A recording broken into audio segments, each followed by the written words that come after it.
EasyJet Brexit news. Britain could threaten to block new Galileo contracts to move talks on Westminster, and Brussels have been locked in a near-constant battle over continued access to the project, which Britain has pumped over £1 billion into. The European Commission maintains Brexit means the UK and its companies will have to be excluded from key elements of Galileo after March the 29th, 2019. This most crucially means Britain will lose access to the Public Regulated Service, or PRS, a navigation and timing signal intended for use by government agencies, armed forces and emergency services. Frustrated at being frozen out of the project, Westminster told Brussels it is exploring to create its own domestic satellite navigation system, and will use Galileo as a test case for developing any future security and defence relationship with the EU. We want UK industry to be able to bid for contracts on a fair basis. Some European officials are now trying to bring forward bids to design the next set of satellites for the programme worth £350 million, which were planned for 2019. To bring the bids forward, the entire membership of the European Space Agency would have to hold a unanimous vote on the issue, meaning Britain flex its muscles and veto the proposition.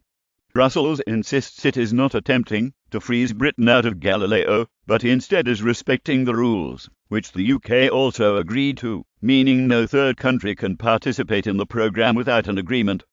The European Commission's chief Brexit negotiator Michel Barnier said, "Those rules were adopted together with the UK as a member, and they have not changed.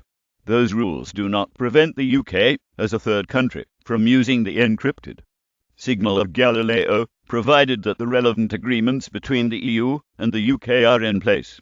Science Minister Sam Gyimah accused the EU of playing hardball over the levels of future British involvement in the project. He told the BBC, "We want to be part of the secure elements of the system, and we want UK industry to be able to bid for contracts on a fair basis. It is only on those terms that it makes sense for the UK to be involved in that programme." Mr. Gyimah insisted the EU would suffer as a result of not allowing Britain to participate, with other member states having to find billions of pounds more to continue.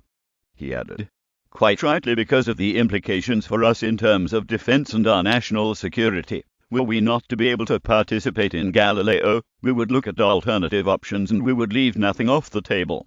That includes developing a British satellite and navigation system."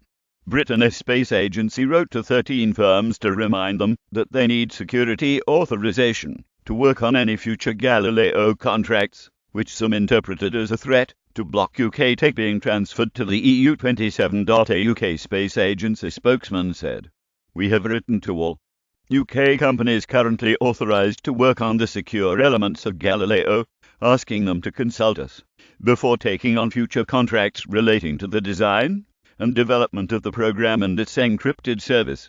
This is a necessary consequence of the European Commission's position to exclude UK industry from the project on the suggestion of security concerns, which the UK government strongly disagrees with. The UK Space Agency is leading the work to develop options for a British alternative to Galileo to guarantee our satellite positioning, navigation, and timing needs are met in the future.